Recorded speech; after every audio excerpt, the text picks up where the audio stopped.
এইকেইদিন মই লাগি আছো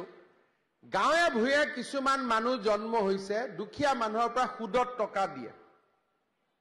আৰু 10% 20% সুদত টকা লয় না ইয়াতো সুদখোৰ আছে না নাই ধেমাজিত এতিয়া মই দালালৰ পিছত সিদ্ধান্ত লৈছো যে অসমত সুদখোৰ বিলাক থাকিব নালাগে গতিকে আপোনালোকৰ যদি কোনোবাই কাবাৰ পৰা আপোনালোকে সুদত টকা লৈছিলে হে সুদখোৰ বিলাকৰ নাম পুলিচক দি দিব আমি তেওঁলোকক অলপ অলপ চৰকাৰৰ ঘৰত লৈ গৈ আছো যে আপোনালোকে আমাৰ লগত থাকক কেইদিনমান এতিয়ালৈকে 200 জন মানক লৈ গলো কিন্তু আৰু বহুতত লৈ যাব লাগিব দুখীয়া মানুহক 100 টকা ধাৰ দিয়ে দি কয় মাহত 10 টকা দিব লাগিব মাহত 20 টকা দিব লাগিব এটা কিবা সিস্টেম হল নেকি ককছো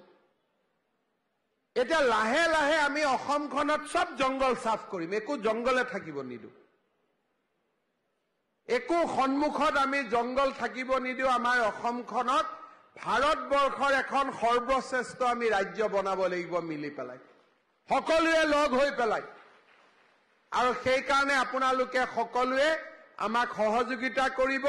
আজি পুনৰ এবাৰ মই ধেমাজি ৰাইজক মোৰ মৰম মোৰ প্ৰণাম মোৰ সেৱা আগবঢ়াই আপোনালোক সকলোকে মোৰ শুভেচ্ছা আগবঢ়াই মই মোৰ বক্তব্যৰ সামৰণি মাৰিছো মোৰ লগত একেলগে ক'ব ভাৰত মাতা কি